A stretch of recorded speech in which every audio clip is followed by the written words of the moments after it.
형제들을 만나보고 위로하고 나가니. 아멘. 반갑습니다. 수요 예배에 함께 또 참여해서 말씀을 사모하러 나와주신 우리 성도분들 너무나 반갑고 감사하고, 우리 옆에 사람 한번 보면서 반갑다고 인사 한번 해주세요. 사랑합니다 라고 인사 한번 해주십시오. 반갑습니다. 사랑합니다. 네, 16장 말씀 같이 교독하였는데요. 복음을 위한 자랑, 복음을 위한 인내라는 제목을 한번 적어봤습니다. 15장 뒷부분의 말씀을 보면 바울과 바나바가 헤어지는 그러한 내용을 담고 있습니다. 함께 안디옥 교회를 세웠고 또 함께 파송되어서 소아시아 일대의 전도 여행을 시작했었지만 어쩌면 사소해 보이는 이유로 이들은 헤어지게 되었습니다. 그리고 바울은 2차 전도 여행을 소아시아의 남부 쪽을 중심으로 1차 전도 여행했을 때 방문했었던 그 교회들이 온전하게 잘 서고 있는지를 다시금 확인하는 그러한 재방문 사역을 했던 것으로 보여집니다. 반면 바나바는 바울과의 1차 전도 여행 시의 가장 첫 번째 지역이었던 구브로 섬으로 자신의 조카 마가 요한을 동행하여 떠나가게 됩니다.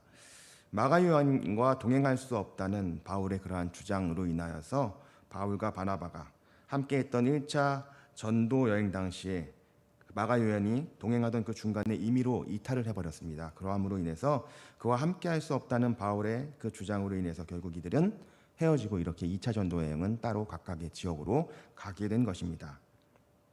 오늘 본문에서 바울은 소아시아 남부 길리기아 지방으로 다니면서 더베, 루스드라라는 그런 곳을 다니며 디모데를 만난 것으로 말씀이 시작됩니다. 디모데의 어머니는 유대인이라고 하고 아버지는 헬라인이라고 말씀합니다. 디모데는 예수님을 믿는 어머니의 그 영향을 받아서인지 다른 형제들에게도 칭찬받는 자였기에 이 만남을 통해서 바울은 이 디모데와 함께 또한 전도 여행을 동행하게 되죠. 바울과 디모데의 동행, 1차 전도 여행을 통해서 세워진 교회들을 다시 돌아보며 다닐 때에 교회들은 그 믿음이 더 굳건해지고 예수 그리스도를 영접하는 자들의 수가 날마다 더 늘어갔다라고 기록하고 있습니다.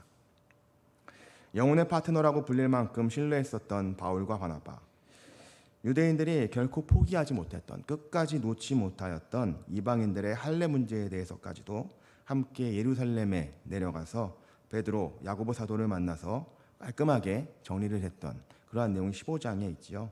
그러한 중요한 일에 협력했었지만 뜻하지 않은 사소한 일로 마가 요한의 그 전도 여행의 동행 문제로 인해서 다툼이 일어난 것입니다. 하나님은 이 헤어짐을 통해서 각각의 자리에서 다시금 주의 복음을 전하는 일에 사용하게 하심을 보게 됩니다. 바울에게는 새로운 동역자 디모데를 만나게 하셔서 그를 성장시키셨습니다.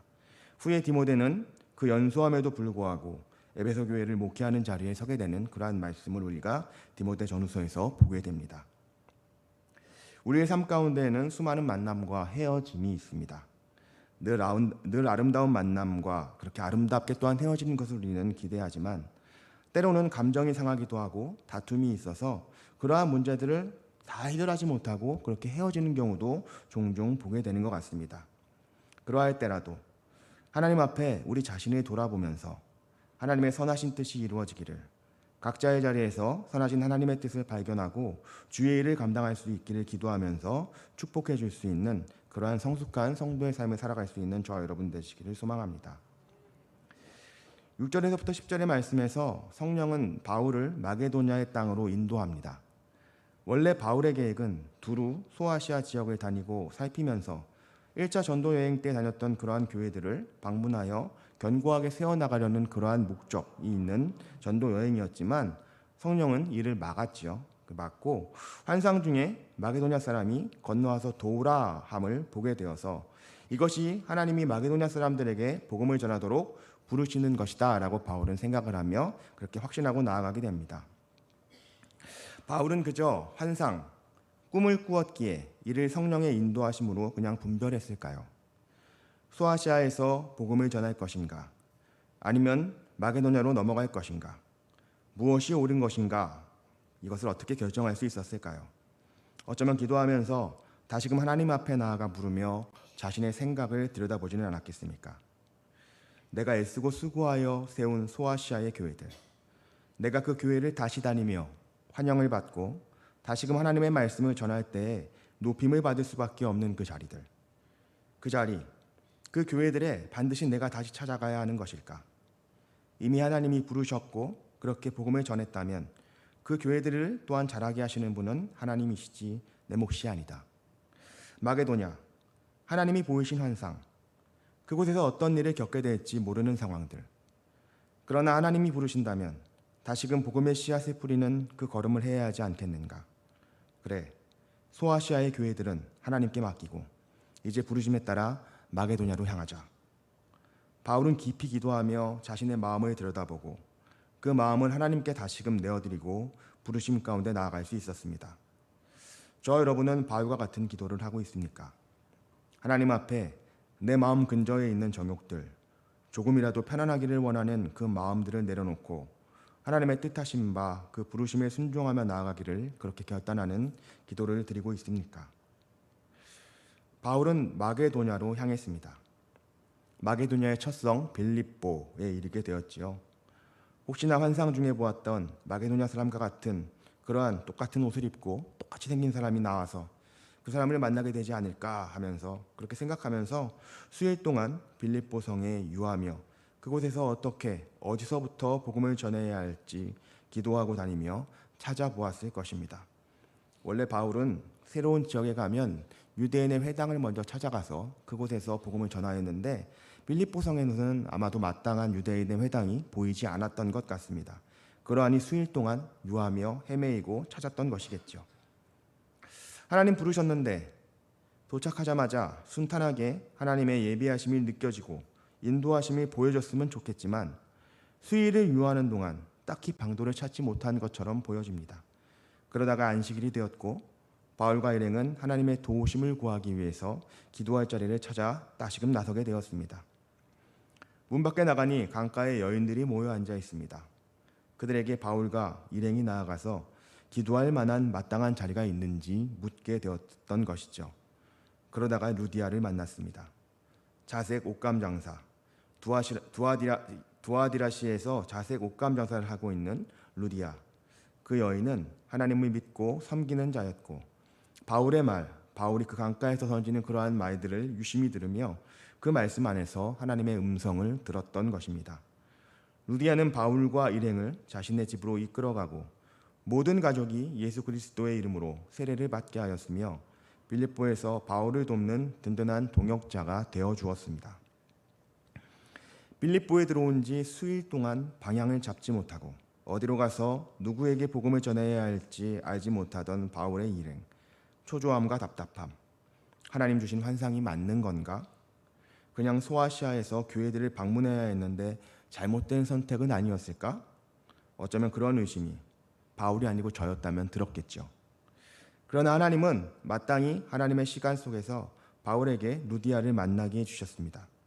그리고 하나님이 택하신 루디아와 그 집에 복음의 씨앗을 심으시고 세례를 받도록 인도하셨습니다. 매일의 삶에서 우리는 무엇 때문에 초조해하고 있습니까? 하나님의 도우심을 구하지만 답이 없으신 듯하여서 고민하게 되십니까? 끝이 정해져 있음을 알면 우리는 불안해하지 않습니다. 지금 엄청나게 고생하고 있다 한들 이 고생이 1년만 지나면, 2년만 지나면, 3년만 지나면 끝난다는 확실한 보장이 우리 가운데 있다면 이 고생이 생각보다 그렇게 크게 고생스럽지 않을 수 있다는 것이죠. 대한민국의 수많은 남자들이 군대에 다녀올 수 있는 이유, 고되지만 반드시 제대할 날짜가 입대할 때부터 정해져 있다는 것입니다. 제대할 날짜가 다가오고 있기 때문이죠. 그런데 만약에 정해진 것 없이 하루든 이틀이든 일주일이든 끝이 보장되어 있지 않은 상황에 처해 있다면 얼마나 맥이 빠지고 힘든지 모릅니다.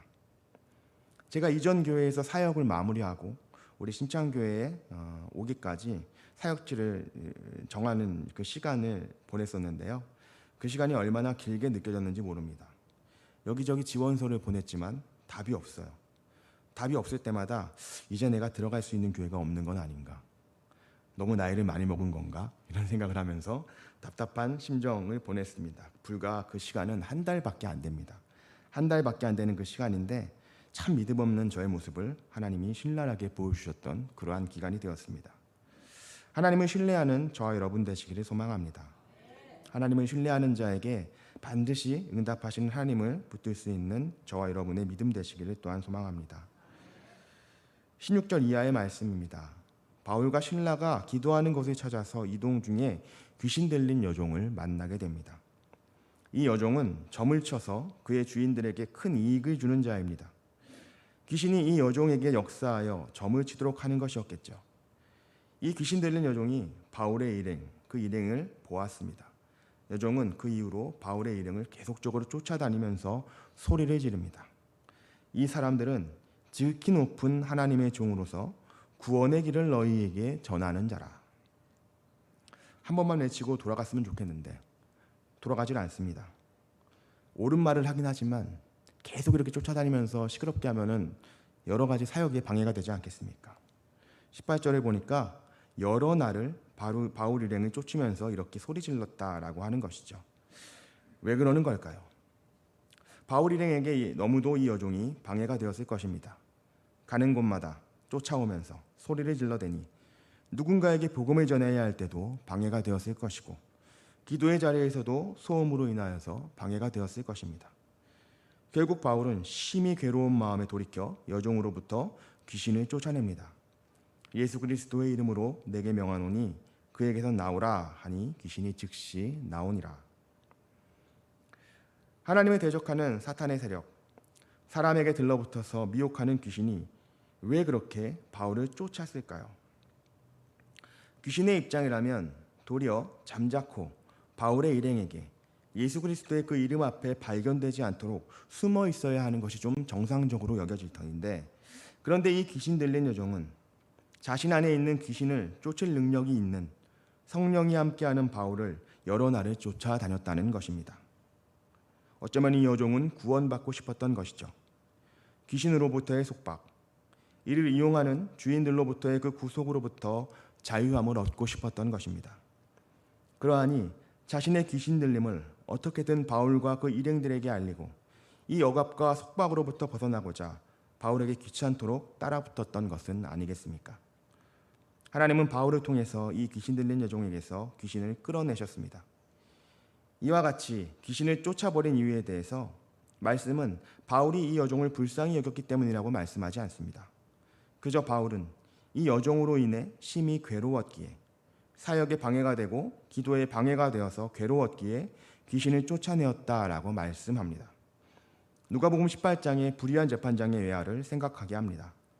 세상에 아무리 불의한 재판장이라도 귀찮게 하고 또 귀찮게 하여 끈질기게 호소하는 그 과부의 요구에 대해서는 들어줄 수밖에 없었다 했던 그 예수 그리스도의 말씀의 그 예화처럼 바울에게는 그저 그의 사역을 방해하는 한 사람으로 보였을지 모르나 이를 통해서 하나님은 그 여종을 구원하심을 보게 되는 것입니다.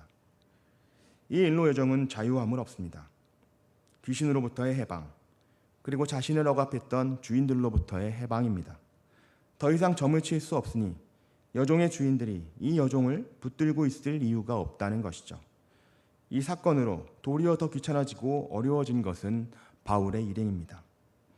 여종으로부터 수익을 얻어내던 주인들이 바울과 실라를 붙들었고 관리들에게 끌어가서 고발하였습니다.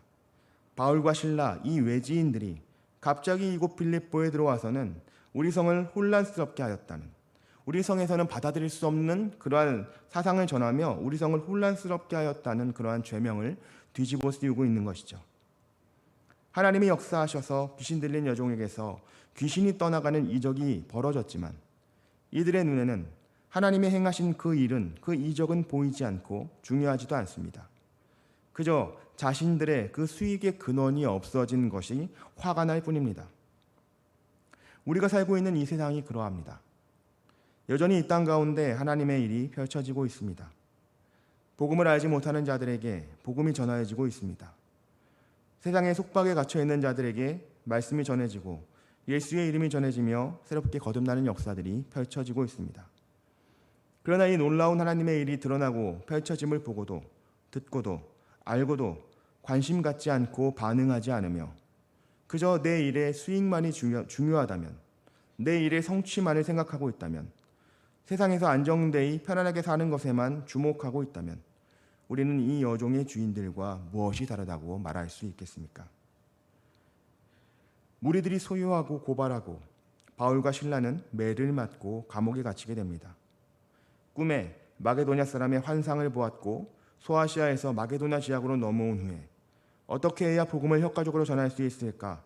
매일 수일간 유하면서 기도하였을 때에 하나님의 응답하심이 참으로 의외입니다.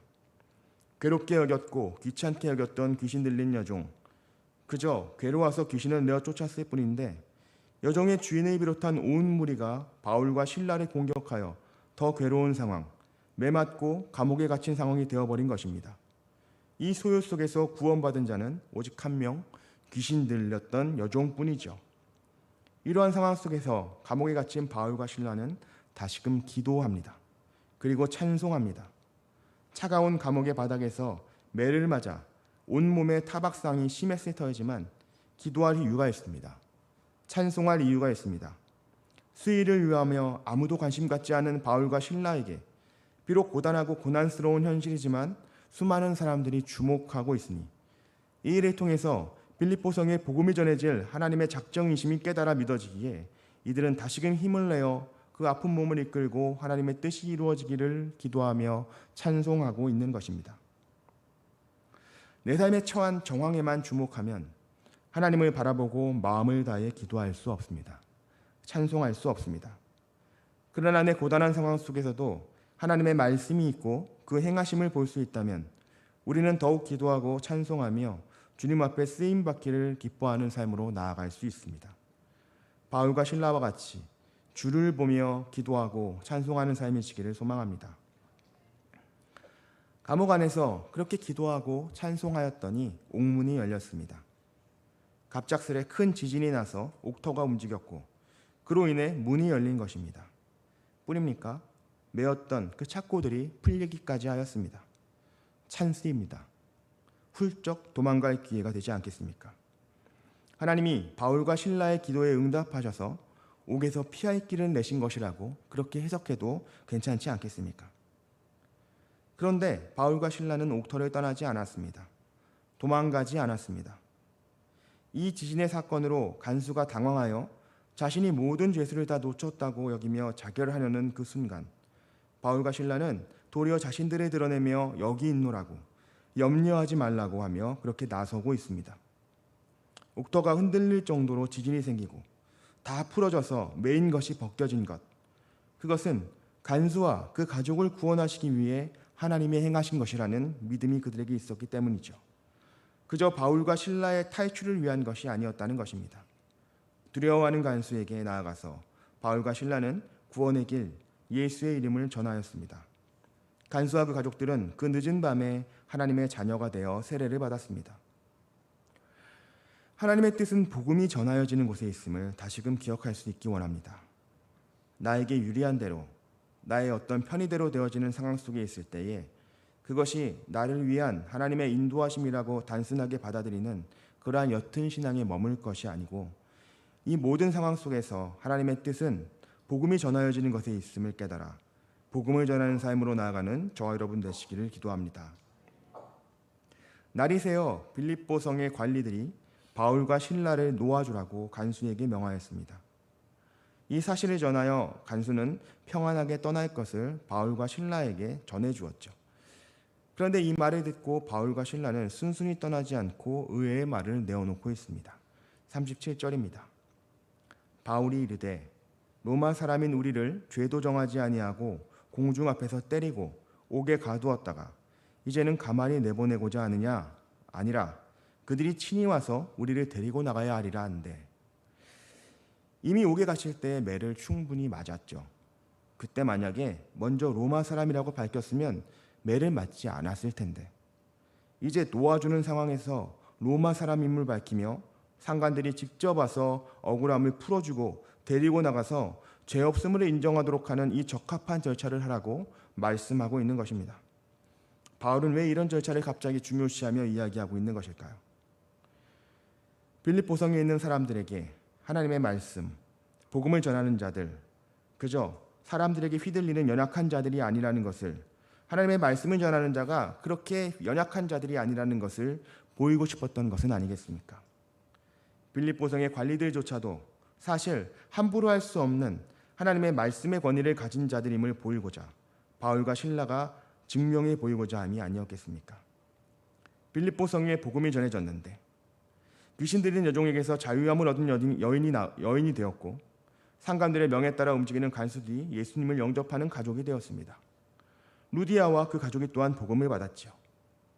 바울과 실라가 떠나도 이 빌립보 성에서는 이들을 통해서 복음이 전해져야 합니다. 그렇다면 빌립보 성에 복음을 전한 자, 처음에 복음을 전한 자가 로마 사람이었다. 함부로 할 수 없는 사람이 전한 그 복음이었다라는 것으로 이 빌립보 성의 사람들에게 인식되는 것이 그 복음이 전해지는 것에 더욱 도움이 되지 않겠냐는 것입니다. 모든 것을 배설물로 여긴다는, 할례를 받은 것도, 바리새인 중에 바리새인인 것도, 유대인으로서 인생의 모든 자랑거리를 배설물로 여긴다는 사도 바울. 그러나 오직 복음을 위해서 그 배설물과 같은 그 자랑거리들이 오직 복음을 위해서 쓰일 때 이 모든 것이 가치 있는 것임을 전하였던 바울의 그 고백처럼 마지막 자신이 로마 사람임을 밝히는 것이 이 빌립보 성에서 복음이 전해짐에 도움이 될 것이기 때문이었다라는 것입니다. 오늘 사도행전 16장의 말씀에서 보는 것과 같이 우리의 모든 삶이 순전하게 하나님의 손에 달려 있기를, 하나님의 손에 이끌려져 가기를 기도하는 저와 여러분 되시기를 원합니다.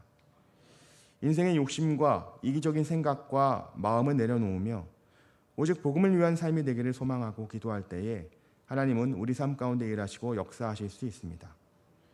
우리에게 허락된 모든 것이 복음을 위한 것으로 자랑되어지고 우리가 감당해야 할 모든 고난들을 복음을 위한 것으로 인내하였던 그러한 바울과 같이 먼저 하나님의 나라를 구하고 따랐을 때에 그 삶에 필요한 모든 것을 채워주신다는 주님의 약속의 말씀을 붙들며 주님을 닮아가는 삶으로, 그렇게 주님이 주도하시는 삶으로 나아가기를 수고하는 저와 여러분 되시기를 이 시간 다시금 축복합니다. 기도하겠습니다.